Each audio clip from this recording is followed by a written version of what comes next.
Bakunzi ba Rwanda Gospel TV nongeye kubasuhuza muri iki gitondo. Nshimira Imana yuko turaba amahoro, turi bazima muri bazima. Rero tugarutse ku munsi wacu wa 12 mu minsi yacu 40 y'amasengesho, tukiganira ku ijambo ry'Uwiteka umwami Imana. Nshimira buri wese aho uri hose muri iki gitondo wumva ijambo ry'Uwiteka umwami Imana, arabari mu gitondo, arabari nijoro bitewe naho uri, ariko nzi neza yuko ugiye guhabwa umugisha wumva ijambo ry'Uwiteka umwami Imana. Iki ni cyumweru cyiza cy'umugisha kuri wowe urimo kunteza amatwi muri aka kanya. Nzi neza yuko Imana ari kigiye gukora ku buzima bwawe mu izina ry'umwami wacu Yesu Kristo. Kandi nshima Imana aho uri hose uburyo wafashe umwanya wo kujya imbere y'Uwiteka umwami Imana no gusenga. Tumaze iminsi turimo tuganira ku ijambo ry'Uwiteka umwami Imana, ku mirimo twese tuzahemberwa nk'abakozi b'Imana.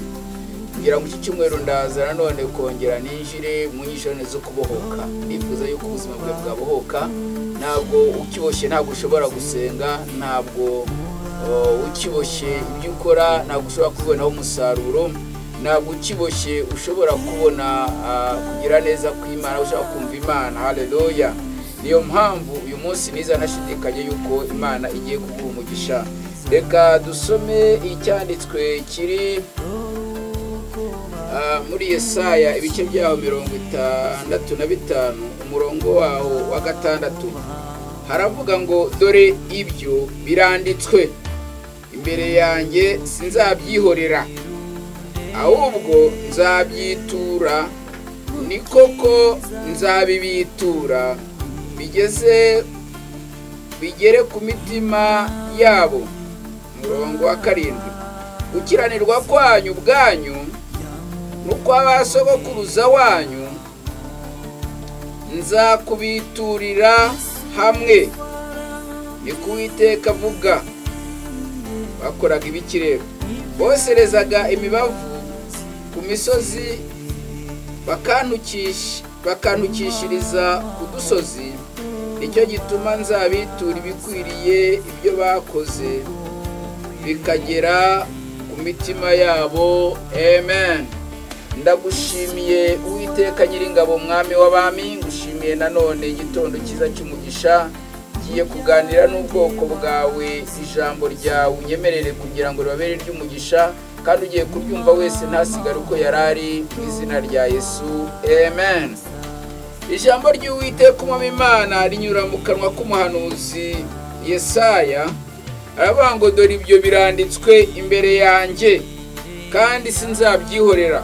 Ngo n'Uwiteka umwami Imana aravuga ngo biranditswe imbere y'Uwiteka umwami Imana, ngo kandi Imana yacu ntabwo izigera ibyihorera. Bivuga ngo hari iby'Imana, hari ibyo dukora ukagira ngo Imana yarabyihoreye, ariko iryo cyari ugukiranirwa k'ubwoko bw'abana ba Isiraheli, kwari ugukiranirwa k'ubwoko bw'abana b'Uwiteka umwami Imana. Imana irirahira inyuze mu kanwa k'umuhanuzi wayo Yesaya, aravuga ngo ibi biranditswe ngo kandi ntabwo nzabyihorera. Ndavugana n'umuntu uyu munsi wa none ukeneye kugira ngo abohoke muri izo mbaraga, kuko izo ni imbaraga bishoboka yuko ushobora kuzisangamo, izo ni imbaraga ushobora kuvukiramo, izo ni imbaraga ushobora gukuriramo cyangwa se ushobora guhura nazo. Ariko ijambo ry'Imana ngo dore ibyo biranditswe. Ariko nubwo byanditswe, rajya mubwire ngo biracyashoboka nshuti yanjye yuko Imana yabohora ubuzima bwawe. Ndaza kubijyana n'icyanditswe kiri mu maganya ya Yeremiya ibice byaho 5 umurongo wa 7. Bavuga ngo ba data bakoze ibyaha ntabwo bakiriho, ngo twebwe twikorera ibicumuro byabo. Bivuga ngo ibyo biranditswe ko ba data bakoze ibyaha kandi ntabwo bakiriho, ariko ibicumuro byabo biri kuri twebwe. Haleluya, haleluya. Ibyo bicumuro byabo biri kuri twebwe, ari izindi mbaraga zishobora kugira ngo zishobore kubikuraho. Birongera ikambwira mu Bakorino wa 13 umurongo wa 10, ubwo igishyitse by'ukuri bikizasohora, ibidashyitse bizakurwaho.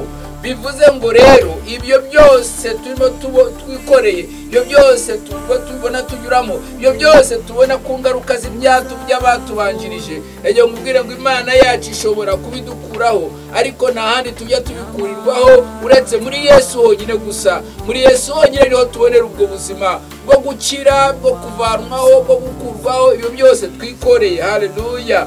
nubwo ijambo ry'Imana ngo dore ibyo biranditswe imbere yanjye ngo sinzabyihorera ahubwo nzabyitura ni koko nzabibitura bigere ku mitima yabo gukiranirwa kwanyu ubwanyu n'ukwa ba sogokuruza wanyu nzakubiturira hamwe. Bivuga ngo gukiranirwa kwawe n'ukwa sogokuruza wawe, mu yandi magambo gukiranirwa kwa ntabwo uyu munsi gukiranirwa ntabwo ari ukwawe gusa, ngo gukiranirwa kwawe gukiranirwa kwanyu n'ukwa ba sogokuruza wanyu Uwiteka azabishyira hamwe, ngo ntabwo azigera abyibagirwa, ngo ntabwo azigera abidukuraho. Haleluya, haleluya.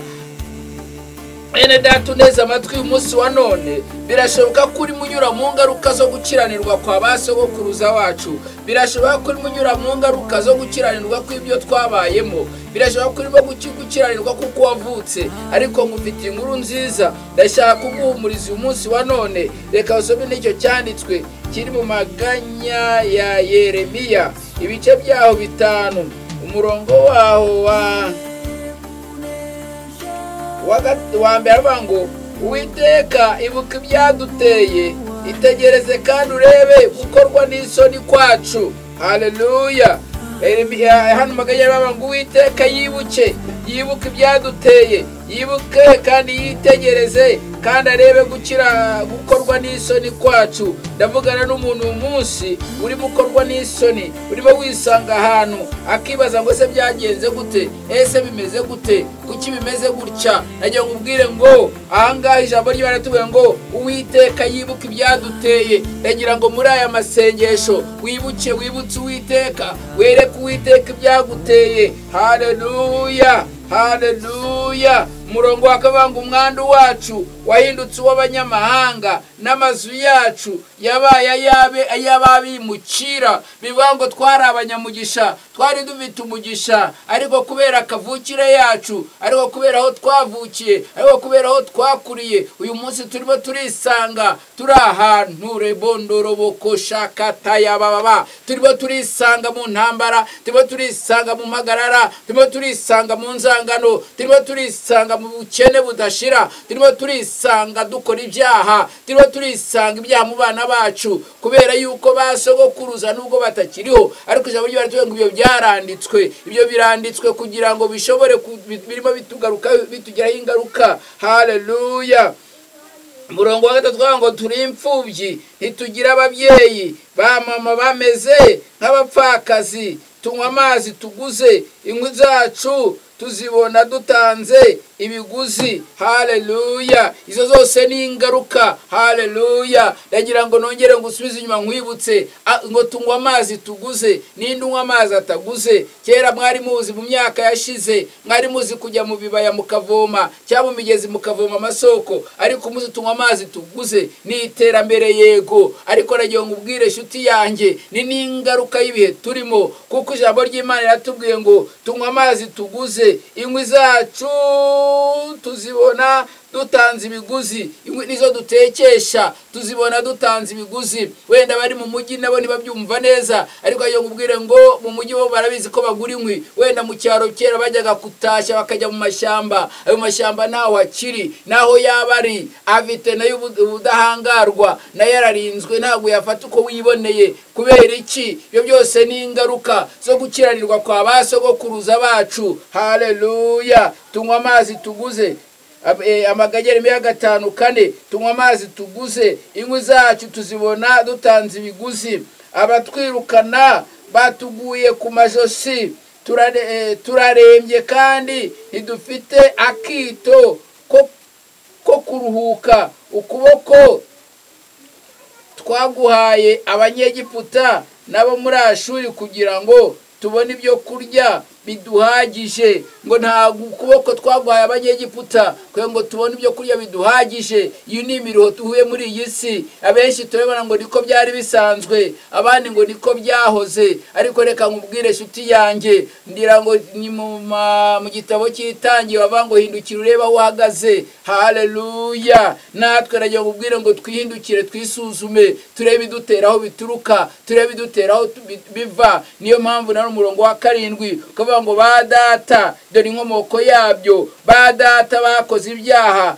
kandi ntibakiriho, natwe twikorera ibicumuro byabo. Bivuga ngo hari imbaraga ziri hejuru yacu, hari imbaraga twikoreye. Haleluya! Niyo mpamvu nkubwira ngo uyu munsi wa none ndenda gusoza umuti, ndenda gusoza nkubwira icyakwirengera, nkubwira icyagutabara, nkubwira aho wahagarara. Haleluya! nkubwira aho wahagarara ukabona kugira neza kuva ku Uwiteka kubamo Imana, nk'uko ijambo rivuga ngo ba data ntibakiriho kandi bakoze ibyaha, twikorera ibicumuro byabo. Umurongo wa 8, abagaragu nibo badutegeka. Ibyo ngibyo ntago bikubwiriza, nawe urabizi wa muma murimo kuneza amatwi akanya. Abagaragu nibo basige badutegeka, ntawe uhari wo kuturekora ngo adukure mu maboko yabo, kuko baradutwaza igitugu. Hari abuzima ugeramo, hari imibereho ugeramo, ukisanga nta gihe cyo gukora ukabyemera ngo nuko byakabaye, nuko byakagenze. Haleluya! Haleluya!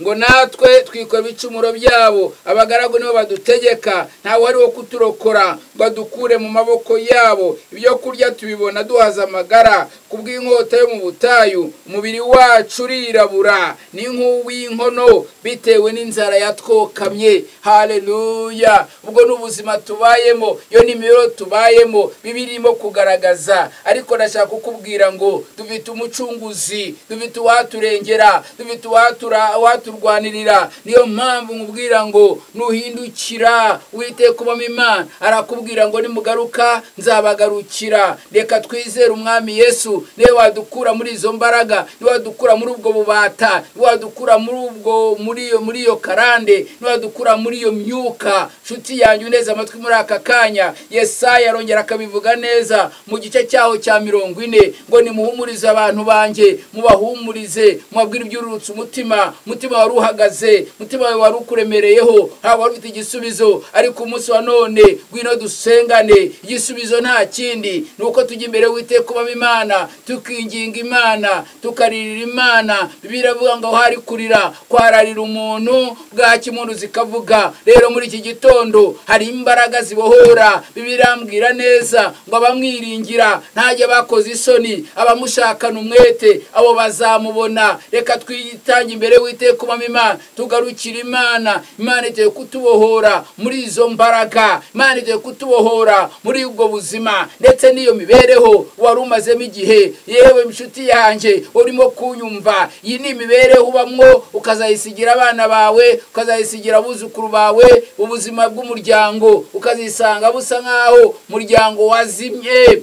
bafite yuko umuryango wawe wose wahinduye identity cyangwa se wahinduye inyito, bababona nk'abantu bakennye nyuma y'abandi. Hari umuntu ukena ariko rune. Haleluya! nagiye ngubwire nshuti yanjye, emerera umwami Yesu Kristo, umwemerere nshuti yanjye. Yiteguye kukubohora, yiteguye kukuzura ibyawe byapfuye, yiteguye kukurengera. Bibirambwira neza ngo umwami wacu Yesu Kristo ngo amaze kubikirwa, baramuhamagara bati nshuti yawe Lazaro ararwaye, ndetse barongera baramubwira bati ngo asibira kabiri, noneho byarangiye. Ariko Yesu aravuga ngo bijambo riratubwira ngo maze Yesu araza, ahageze arabaza ati, batangira kwivugisha bati iyo uza kuhaba ntago Lazaro aba yarapfuye, iyo uza kuhaba ntago gahinda dufite tuba tugafite. Bataya kumushyiraho urubanza. Ariko Yesu avuze ijambo, arabaza ngo bamwamushize hehe? Hari aho abantu bagushize, hari ibibazo byagushize. Arangije bamujyana ku gituro cya Lazaro, maze Yesu aramuhamagara, Lazaro asohoka mu gituro. Uyu munsi wa none nawe birashoboka yuko ubuzima bwawe umeze nk'uri ahantu mu gituro, birashoboka yuko umeze nk'uri ahantu washizwe. Ariko rero ngwire ngo hari imbaraga ziva mu ijambo rya Yesu, biva mu ijambo ry'Uwiteka kumama Imana. Izo mbaraga n'umunsi ziracyahari kugira ngo zikurengere. Uyu munsi ziracyahari kugira ngo utabarwe, umunsi ziracyahari kugira ngo ubone ubuzima, ubone amahoro, ubone ubwikurengerwa n'Uwiteka kumama Imana. Rebondoroboko shakataba, ndavugana nawe uyu munsi wa none.